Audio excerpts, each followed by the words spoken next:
दोस्तों, आज का सेशन बहुत ही इम्पोर्टेंट होने वाला है और आज से हम लोग सीजीएल के 30 नंबर क्वेश्चन का आज पहला पंचवर्ष योजना जो हमारे सिलेबस में दिया हुआ है, तो 1 से लेकर 5 तक पंचवर्ष योजना कवर करेंगे और नेक्स्ट वीडियो में 5 से 6 से 10 तक का पंचवर्ष योजना कवर करेंगे और कल लिपि पढ़ेंगे। तो आज हम लोग देखते हैं योजना को 2 वीडियो में कंप्लीट करेंगे, उसके बाद फिर लिपि, उसके बाद फिर सामुदायिक विकास और इसके बाद पंचायत।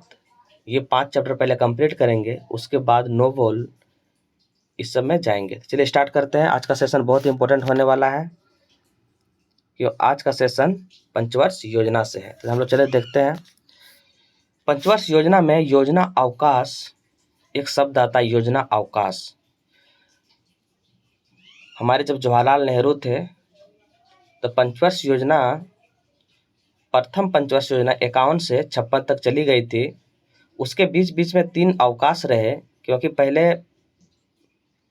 सरकार 5 वर्ष की योजना को लेकर चलते थे। जैसे प्रथम पंचवर्ष योजना में कृषि को पहला माना गया था कि इस पर ज़्यादा फोकस दिया जाएगा, उस तरह हर 5 वर्ष में एक प्लान बनता था कि इस 5 वर्ष में ये हमको करना है ताकि जिससे हमारा देश आगे जाए।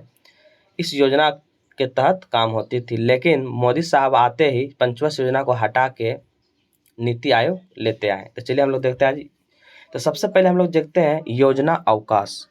योजना अवकाश सबसे पहले हम लोग देखते हैं योजना अवकाश।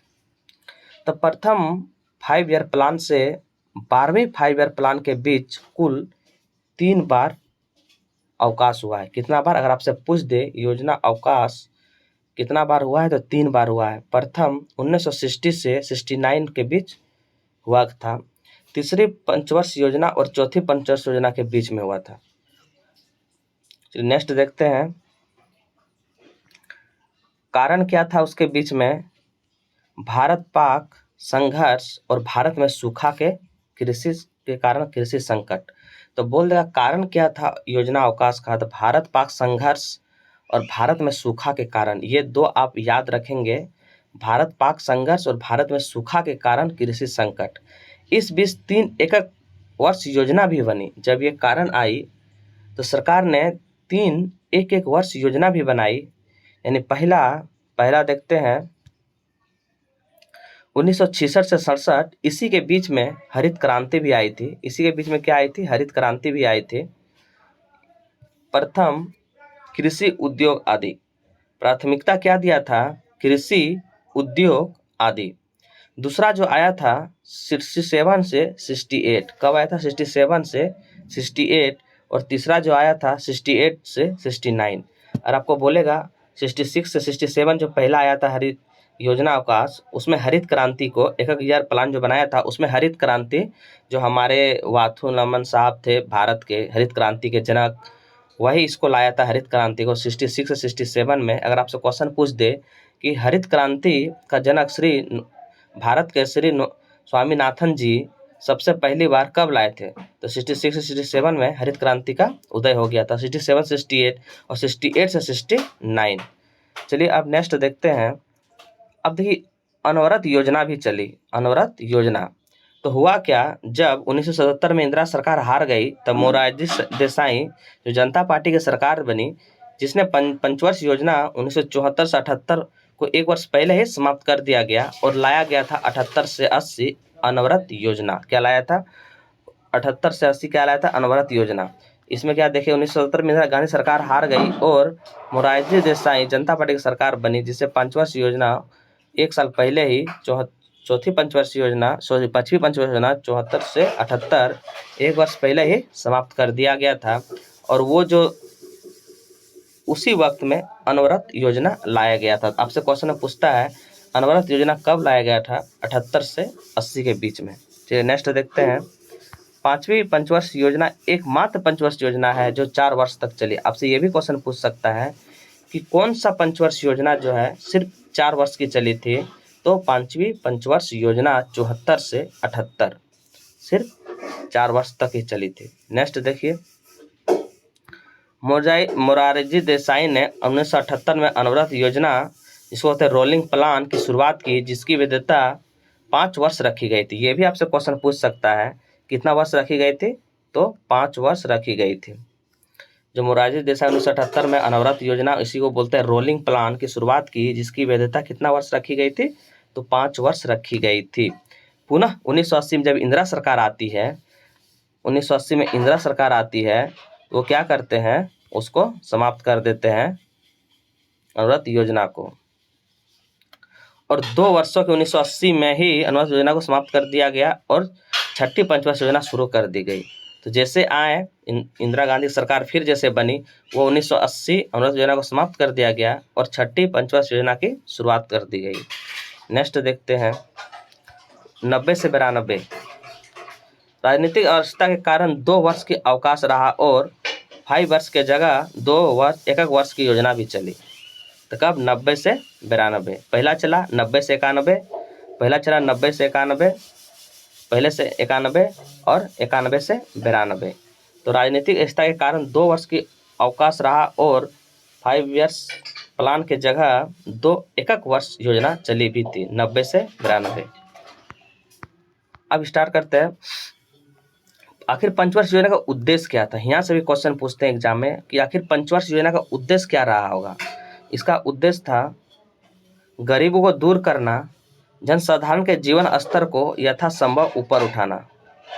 जनसाधारण के जीवन स्तर को यथासंभव उठाना मूल उद्देश्य था इसका। अगर मुख्य उद्देश्य आपसे पूछ ले पंचवर्ष योजना का मुख्य उद्देश्य क्या था, इसका हो जाएगा उत्पादन की मात्रा में तीव्र वृद्धि, उत्पादन की मात्रा में तीव्र वृद्धि, रोजगार अवसरों की वृद्धि, आर्थिक समानता को उपलब्धता और आर्थिक स्थिरता की प्राप्ति।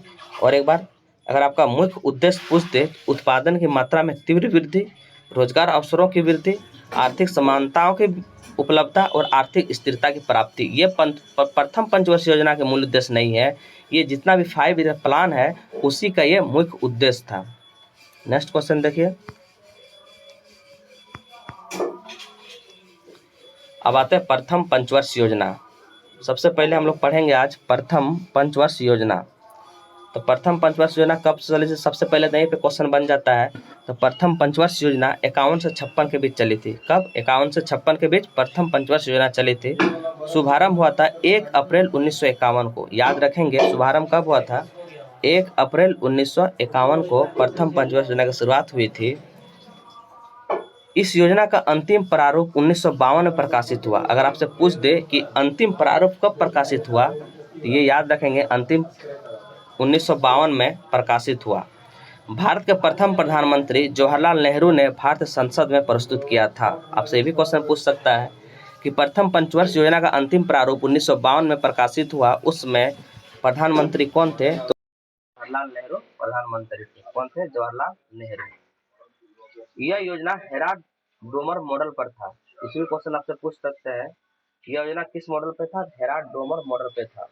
सबसे ज्यादा क्वेश्चन पूछे जाने वाला प्रथम पंचवर्ष योजना से हेराल्ड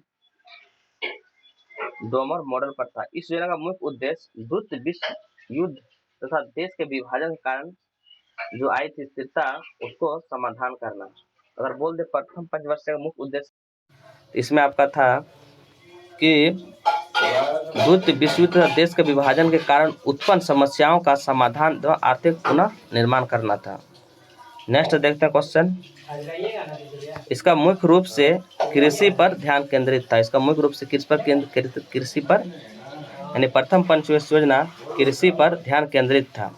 इसका लक्ष्य क्या था, 2.1% की वृद्धि दर था, जबकि वृद्धि दर 3.6 प्राप्त हुआ। लक्ष्य रखा था 2.1% वृद्धि दर, लेकिन वृद्धि दर हो गया कितना, 3.6% प्राप्ति हो गई। प्रथम पंचवर्ष के दौरान ही 1952 में परिवार नियोजन योजना का एक अंग के रूप में स्थान दिया गया था। प्रथम पंचवर्ष योजना के दौरान ही 1952 में परिवार नियोजन को एक अंग के रूप में स्थान दिया गया था। तो आपसे पूछ देगा कि परिवार नियोजन कब आया था, तो 1952 में आया था। प्रथम पंचवर्ष योजना से जितने भी क्वेश्चन बने उसको हम एक जगह करके आपके पास लाएं, ताकि कोई एग्जाम में एक भी क्वेश्चन नहीं छूटे। सामुदायिक विकास कार्यक्रम का प्रारंभ 1952 में प्रारंभ किया था। सामुदायिक विकास का प्रारंभ जो हुआ था 1952 में प्रारंभ किया था, 1952 में प्रारंभ किया था। नेक्स्ट देखते हैं, राष्ट्र प्रसारण योजना तथा अनेक सिंच जैसे भाखड़ा नाला सतलज नदी पर है, ब्यास परियोजना ब्यास नदी पर जो पंजाब हरियाणा राजस्थान को फायदा मिलता है, दामोदर नदी घाटी योजना आदि शुरुआत की गई थी। एक बार देखते हैं इस प्रथम पंचवर्षीय योजना में कौन कौन से जलाशय का क्या था, तो भाखड़ा नाला परियोजना जो सतलज नदी पर है, ब्यास परियोजना जो ब्यास नदी पर है, दामोदर नदी घाटी योजना आदि शुरुआत की गई थी। चलिए नेक्स्ट देखते हैं, स्वतंत्र भारत की पहली बहुउद्देश्य घाटी परियोजना, इसे झारखंड और बंगाल में लाभ उसको मिले, झारखंड और बंगाल, कौन, तो दामोदर नदी घाटी, ये मंदिर कहा था किसने, जवाहरलाल नेहरू ने। चलिए नेक्स्ट देखते हैं, सेकंड पंचवर्षीय योजना। प्रथम पंचवर्षीय योजना से जितने सारे क्वेश्चन बने थे हम एक जगह कलेक्ट करने की कोशिश किए हैं और एग्जाम में इससे बाहर नहीं रहेंगे। द्वितीय पंचवर्षीय योजना कब हुआ था, अब द्वितीय पंचवर्षीय योजना 56 से 61 हुआ था। प्रथम हो गया 51 से 56 हेराड मॉडल पर था, इसी में सामुदायिक विकास हुआ था, परिवार नियोजन हुआ था। प्रथम पंचवर्षीय योजना के दौरान ही भाखड़ा नाला सतलज नदी पर था, उसके बाद ब्यास और दामोदर नदी घाटी जैसी योजना को किया था। इसका प्रथम उद्देश्य कृषि पर था। चलिए नेक्स्ट देखते हैं, द्वितीय पंचवर्षीय योजना 56 से 61, यह पीसी महालनोबिस मॉडल पर था। जिस तरह पहला प्रथम पंचवर्षीय योजना हेराड डोमर मॉडल पर था, इसी तरह दूसरा पंचवर्षीय योजना पीसी महालनोबिस मॉडल पर आधारित थे। किस पर, पीसी महालनोबिस मॉडल पर आधारित थे। उद्देश्य यही था समाजवादी समाज की स्थापना करना, समाजवादी समाज की स्थापना करना। अगर उद्देश्य आपसे पूछ ले तो क्या उद्देश्य था, समाजवादी समाज की स्थापना करना। उद्देश्य क्या था, समाजवादी समाज की स्थापना करना। इस योजना का उपनाम था भौतिकवादी योजना। आप शायद नहीं जानते होंगे कि दूसरी पंचवर्षीय योजना का उपनाम भौतिकवादी था। इसमें अगर बोल दे प्राथमिकता किसको दी गई थी दूसरी पंचवर्षीय योजना में, तो भारी उद्योग का प्राथमिकता दी गई थी। नेक्स्ट क्वेश्चन आगे देखते हैं टॉपिक में क्या दिया हुआ है। दूसरी पंचवर्षीय योजना के तहत दुर्गापुर जो बंगाल में है 1962 में यूके के सहायता से ब्रिटेन के सहायता से इसको बनाया गया था। दुर्गापुर बंगाल 1962, इसको याद रखेंगे। भिलाई जो है 59 में छत्तीसगढ़ में है भिलाई, और ये दुर्ग जिले के में है। ये रूस के सहायता से बनाया गया था, रूस के सहायता से। और तीसरे हम देखेंगे राउरकेला, ये जर्मनी के सहायता से बनाया गया था, उड़ीसा के सुंदरगढ़ में स्थित है, उड़ीसा के गढ़ में। तो दूसरी पंचवर्षीय योजना में ये तीन जो उद्योग थे, ये तीन उद्योग को किए गए थे। दुर्गापुर भिलाई राउरकेला, दुर्गापुर का है बंगाल में 1962 में यूके के सहायता से बनाया गया। भिलाई 59 छत्तीसगढ़, ये रूस के सहायता से बनाया गया। और राउरकेला ये जर्मनी के सहायता से उड़ीसा में बनाया गया था। ये दूसरी पंचवर्षीय योजना के तहत तीन बड़े बड़े उद्योग लगे। जो तीसरी पंचवर्षीय योजना जो था उसमें बोकारो स्टील प्लांट लगाया गया था, इसको याद रखेंगे। बोकारो में 3 वर्ड है। तीसरी पंचवर्षीय योजना के तहत बोकारो लाया गया था। नेक्स्ट क्वेश्चन देखते हैं, राष्ट्रीय आय में 25% की वृद्धि दर, राष्ट्रीय आय में कितने परसेंट की वृद्धि दर, 25% की वृद्धि दर, राष्ट्रीय आय में 25% की वृद्धि दर। अब प्रति व्यक्ति आय में 20% की वृद्धि दर हुई थी। अगर आपसे पूछ ले कि द्वितीय पंचवर्षीय योजना में राष्ट्रीय आय में कितने परसेंट की वृद्धि दर, 25% की वृद्धि दर, और प्रति व्यक्ति आय में 20% की वृद्धि दर हुई थी। लक्षित वृद्धि दर कितना थी, 4.5% थी। वास्तविक विकास दर 4.2% ही रही। 4.5 थी लेकिन वास्तविक विकास दर 4.25% ही थी। अब आइए तृतीय पंचवर्षीय योजना। आज 5 वर्ष पंचवर्षीय योजना को प्रारंभ में एक वीडियो में कंप्लीट किए हैं, और नेक्स्ट वीडियो में सारे पंचवर्षीय योजना को कंप्लीट करेंगे। उसको सामुदायिक विकास और नेक्स्ट टॉपिक जो है पंचायत से रखा जाएगा। ऐसे करते करते ये जो स्टैटिस जीके का 30 नंबर है ये कंप्लीट किया जाएगा। नेक्स्ट देखते हैं तृतीय पंचवर्षीय योजना जो 61 से 66 के बीच चली थी। कब, 61 से 66 के बीच चली थी तृतीय पंचवर्षीय योजना। इस योजना प्रो सेंडी तथा सुखमय चक्रवर्ती मॉडल पे था। आपसे पूछ देगा कि जिस तरह प्रथम पंचवर्षीय योजना हेराड डोमर पर था, दूसरी पीसी महालनोबिस पर था, इसी तरह तीसरी पंचवर्षीय योजना प्रो प्रोफेसर सैंडी तथा सुखमय चक्रवर्ती मॉडल पर था। इसको याद रखेंगे, प्रोफेसर सैंडी तथा सुखमय चक्रवर्ती मॉडल पर था। नेक्स्ट देखिए, इसमें सब इम्पोर्टेंट टॉपिक को इसमें ऐड किया गया है जो एग्जाम के व्यू से आपके बहुत ही इंपॉर्टेंट है। इस योजना में कृषि तथा उद्योग दोनों की प्राथमिकता दी गई थी। आपसे क्वेश्चन पूछ देगा कि किस पंचवर्ष योजना में कृषि तथा उद्योग दोनों की प्राथमिकता दी गई थी, वो था तृतीय पंचवर्ष योजना। प्रथम पंचवर्ष योजना में कृषि, द्वितीय पंचवर्ष योजना में उद्योग और तीसरी पंचवर्ष योजना में कृषि तथा उद्योग दोनों की प्राथमिकता दी गई थी। मुख्य लक्ष्य इसका क्या था, आप देखेंगे मुख्य लक्ष्य इसका क्या था, अर्थव्यवस्था की गतिमान तथा आत्मनिर्भर बनाना। क्या था, अर्थव्यवस्था की गतिमान तथा आत्मनिर्भर बनाना तृतीय पंचवर्ष योजना का मुख्य लक्ष्य था। नेक्स्ट पॉइंट देखिए, राष्ट्र आय में 5% की वृद्धि तथा योजना अवधि के दौरान वृद्धि दर का लक्ष्य 30% रखा गया था। राष्ट्र आय में कितना परसेंट की वृद्धि, तो 5% की वृद्धि तथा योजना अवधि के दौरान वृद्धि दर 30% रखा गया था। लक्षित वृद्धि दर कितना प्राप्त हुए हमको, ये हमको प्राप्त हुए 5.6%। कितना, 5.6% थी, जबकि वास्तविक विकास दर 2.4% रही। तृतीय पंचवर्ष योजना कहा जाता है सबसे विफलता ये पंचवर्ष योजना था। इसका रीजन क्या था, तो विफलता का रीजन एक था क्योंकि इस पंचवर्ष योजना में निरंतर युद्ध होता रहा। पहला पाक युद्ध 65 में, भारत चीन युद्ध 62 में और भीषण सूखा आया था 65 से 66 के बीच। इसलिए कहा जाता है कि तृतीय पंचवर्ष योजना सबसे असफल पंचवर्ष योजना में इसको गिना जाता है। तो भारत पाक युद्ध 65, भारत चीन युद्ध 62 और भीषण सूखा 65 से 66, जिसके कारण अगली योजना अपने समय से प्रारंभ नहीं हुई। यही रीजन था कि भारत सरकार को योजना अवकाश लाया गया और 1 साल का योजना रखी गई। इसी विफलता का कारण क्या हुआ, वर्ष 66 से 69 तक योजना अवकाश की घोषणा कर दी गई। नेक्स्ट देखते हैं, इसी तृतीय पंचवर्ष योजना में सबसे पहले इसमें बहुत इंपॉर्टेंट क्वेश्चन, बोकारो इस्पात कारखाना, जो इसकी शुरुआत 1964 में इसकी की गई। इसकी मतलब 1972 से उत्पादन करना प्रारंभ किया। अगर बोकारो इस्पात कारखाना का अगर आपसे पूछ दे कि कब हुआ था, तो 1964 में इसका स्थापना की गई और 1972 से इसका प्रारंभ की गई। IDBI बैंक, आप जानते हैं IDBI बैंक तृतीय पंचवर्ष योजना के दौरान ही 1964 में इसकी स्थापना की गई थी।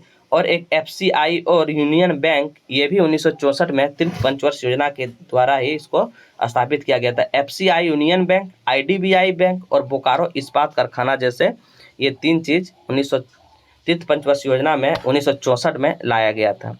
नेक्स्ट देखते हैं, चतुर्थ पंचवर्ष योजना। कौन, चतुर्थ पंचवर्ष योजना को देखते हैं। इसे इंदिरा गांधी के कार्यकाल के दौरान पेश किया गया था। अगर आपसे क्वेश्चन पूछ दे कि चतुर्थ पंचवर्ष योजना के समय प्रधानमंत्री कौन थे, तो इंदिरा गांधी थे। इसकी शुभारंभ 1 अप्रैल 1969 में प्रारंभ की गई थी। 1 अप्रैल 1969 ईस्वी को प्रारंभ की गई थी। यह योजना DR गॉडगिल मॉडल पर है। ये भी बहुत बार एग्जाम में पूछा गया है कि चतुर्थ पंचवर्ष योजना किस मॉडल पर है, तो DR गॉडगिल मॉडल पर है। DR गॉडगिल मॉडल पर है। DR गॉडगिल मॉडल पर है, याद रखेंगे। पहला हेराल्ड, दूसरा PC मोहनलॉबिस, तीसरा कैंडी, चौथा DR गॉडगिल मॉडल पर है। आप इसको याद रखेंगे। इस पंचवर्ष योजना का आर्थिक समानता एवं न्याय की स्थापना का भी लक्ष्य निर्धारित की गई थी। आर्थिक समानता और लक्ष्य का निर्धारण किया गया था। जनसंख्या वृद्धि पर नियंत्रण, आपको पता होगा कि इंदिरा गांधी के समय ही सभी को पकड़ कर पुरुष को नसबंदी कर दिया जाता था। इसी वक्त वो एक बार हार भी गई थी। तो जनसंख्या वृद्धि पर नियंत्रण बोल दे आपसे किस पंचवर्ष योजना के दौरान लाया गया था, तो वो चौथी पंचवर्ष योजना के दौरान आपका लाया गया था जनसंख्या वृद्धि पर नियंत्रण। नेक्स्ट देखते हैं, वर्ष 1969 में 5वीं वित्त आयोग ने DR गॉडगिल मॉडल के तहत 3 राज्य असम, नागालैंड और जम्मू कश्मीर को विशेष राज्य का दर्जा भी दिया गया था। तो आपसे अगर क्वेश्चन फंसाने का रहेगा तो आपसे पूछ देगा कि किस पंचवर्ष योजना के दौरान असम, नागालैंड, जम्मू कश्मीर को विशेष राज्य का दर्जा दिया गया था, तो वर्ष 1969 में 5वीं वित्त आयोग ने DR गॉडगिल मॉडल के तहत 3 राज्य असम, नागालैंड, जम्मू कश्मीर को विशेष राज्य का दर्जा दिया गया था। इस योजना अवकाश रुद्र तथा LNS मानने द्वारा तैयार ओपन कंसल्टेंसी मॉडल पर आधारित थी। किस पर, इस योजना अशोक रुद्र तथा LNS मायने द्वारा तैयार ओपन कंस्टिट्यूंसी मॉडल पर आधारित ये थी। इसमें वर्ष 1969 में 14 बैंकों का राष्ट्रीयकरण भी किया गया था। अगर आपसे पूछ दे कि 14 बैंकों का राष्ट्रीयकरण कब किया गया था, तो 1969 में चौथी पंचवर्ष योजना के बीच में।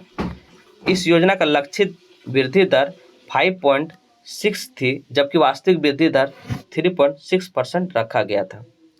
नेक्स्ट देखते हैं पांचवी पंचवर्ष योजना, और आज पांचवी पंचवर्ष योजना तक ही वीडियो में लाया गया है, और नेक्स्ट और एक वीडियो बना देंगे जिसे 6 से 10 पंचवर्ष योजना तक कंप्लीट कर दिया जाएगा। अगर वीडियो अच्छा लगे तो लाइक सब्सक्राइबर जरूर करें, ज़्यादा से ज़्यादा शेयर करें, क्योंकि स्टैटिस जीके आज प्रारंभ कर दिए हैं और यह पहला आज भारतीय पंचवर्ष योजना है। दूसरा अगर कल पढ़ेंगे भारतीय भाषा एवं लिपि, तीसरा पढ़ेंगे सामुदायिक विकास, और चौथा पढ़ेंगे पंचायत राज। उसके बाद हम लोग पढ़ेंगे अंतर्राष्ट्रीय पुरस्कार, राष्ट्र पुरस्कार, भारत की संस्कृति, भारत के पड़ोसी देश, भारत की कृषि और प्राकृतिक संस्थाओं का विशेषता, पर्यावरण, भारत मुद्रा प्रणाली, विभिन्न देशों की मुद्रा, राजधानी, वैज्ञानिक पद्धति, खेल खिलाड़ी, पुस्तक एवं लेखक, भारत राजनीतिक प्रणाली। उसके बाद ये सारे टॉपिक को कंप्लीट कर दिया जाएगा। तो नेक्स्ट देखते हैं पांचवी पंचवर्ष योजना। तो सबसे पहले बार की यहाँ से ये क्वेश्चन ही पूछ लेते हैं कि पांचवी पंचवर्ष योजना की अवधि क्या थी। पहला क्वेश्चन तो आपसे यही बन जाएगा कि पांचवी पंचवर्ष योजना की अवधि थी 74 से 78। आप याद रखेंगे पांचवी पंचवर्ष योजना की अवधि 74 से 78। इस योजना में विशेष प्राथमिकता कृषि क्षेत्र को प्रदान की गई थी। तो इसमें अगर बोल देगा कि प्राथमिकता क्या दिया गया था, तो वो कृषि को दिया गया था। नेक्स्ट, मुख्य उद्देश्य गरीबी उन्मूलन तथा आत्मनिर्भर की प्राप्ति। इसका मुख्य उद्देश्य क्या था? गरीबी उन्मूलन तथा आत्मनिर्भर की प्राप्ति। इंदिरा गांधी द्वारा गरीबी हटाओ का नारा भी दिया गया था। बहुत ही इंपॉर्टेंट क्वेश्चन। ये सारे फैक्ट मैंने एक जगह कलेक्ट करने की कोशिश की है और ज़्यादा से ज़्यादा इस पॉइंट को क्लियर करने की कोशिश की, ताकि यहाँ से क्वेश्चन अगर आए तो वो यहाँ से एक भी क्वेश्चन बाहर देखने नहीं मिलेगा आपको। मुख्य उद्देश्य गरीबी उन्मूलन का आत्मनिर्भर प्राप्ति, और इसका इंदिरा गांधी द्वारा गरीबी हटाओ का नारा भी दिया गया था पांचवी पंचवर्ष योजना में। लक्ष्य प्राप्ति 4.4 से ज़्यादा, विकास दर 4.7 की प्राप्ति हुई थी। 4.4 से ज़्यादा विकास दर 4.7% की प्राप्ति हुई थी।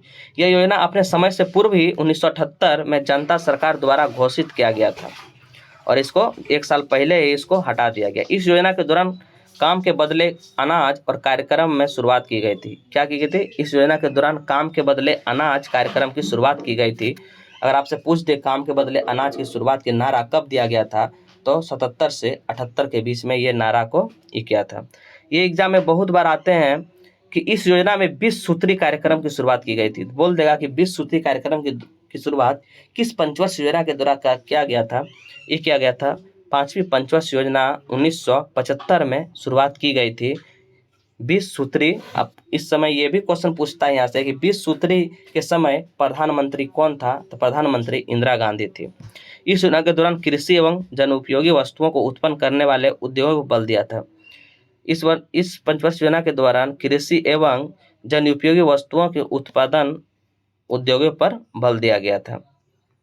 तो दोस्तों इस तरह से आज पंचवर्ष योजना का पहला वीडियो 1 से लेकर 5 तक कंप्लीट किए, और नेक्स्ट वीडियो एक लाया जाएगा, उसमें पंचवर्ष योजना को अच्छी तरह से कवर कर लिया जाएगा। उसके बाद सामुदायिक विकास और लिपि एक वीडियो में बना दिया जाएगा, और पंचायती राज 160 क्वेश्चन लगभग में तैयार किए हैं। इससे बाहर में आपको पंचायती राज व्यवस्था नहीं देखने को मिलेंगे। वो वीडियो को आप लोग जरूर देखेंगे। अगर वीडियो अच्छा लगे तो लाइक सब्सक्राइबर जरूर करें, और ज़्यादा से ज़्यादा अपने दोस्त मित्र के पास शेयर करें, ताकि इस तरह का वीडियो वो पढ़ सकें और कंटेंट को वो जान सकें। तो थैंक यू दोस्तों।